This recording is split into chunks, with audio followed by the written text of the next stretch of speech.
I promise, Marvel Month won't just be Spider-Man. But since it is Marvel Month here on SpeterTV, I feel like it's time to take a look at one of the most loved adaptations of Spider-Man. So why do we still love the spectacular Spider-Man? Well, for one, there's the Fluidity, and I mean that in a few ways. When I say Fluidity, the first thing you might think is animation, and that is the first thing that I mean. When we first saw the art style, most of us were not impressed. The characters looked like puppets or dolls with their body parts pinned together. Every design was so basic and simple.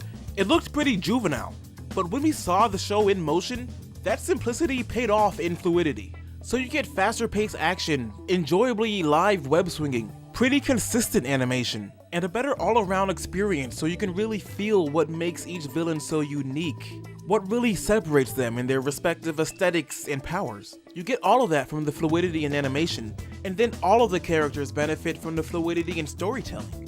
Episode to episode, arc to arc, season to season even, characters learned and grew and changed and got better and got worse. On the large and small scale, things had stakes, and that kept you invested in the story and invested in the characters. And what also helped them with that was the respect that they paid to their source material.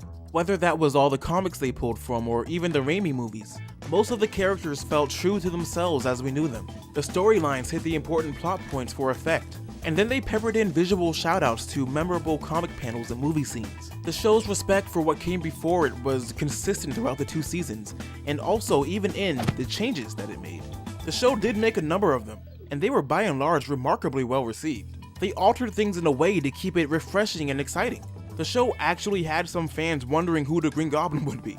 And the crew was able to change the races of a lot of long-standing characters, with next to no backlash that I can remember, because they did it well. There's such a variety of people in New York that it only felt natural to change a lot of this up. And they made changes that helped their characters. They actually added to a lot of their personalities by changing up their races and ethnicities. And they did it all without it feeling like they were trying to pander to anybody. They made some changes because they'd be realistic. And nothing changes the fact that this is still one of my favorite shows. I do still love the spectacular Spider-Man, and to this day I still wish it could have gotten some sort of conclusion. But, well, in conclusion, thank you so much for watching. Please like this video if you like it, dislike it if you dislike it. Let me know in the comments, do you still love the spectacular Spider-Man? Did you see it? Did you not see it? Did you hate it? Let me know. Subscribe if you're new, hit the notification bell to let your speeder sense tingle when I upload, and I will see you next week.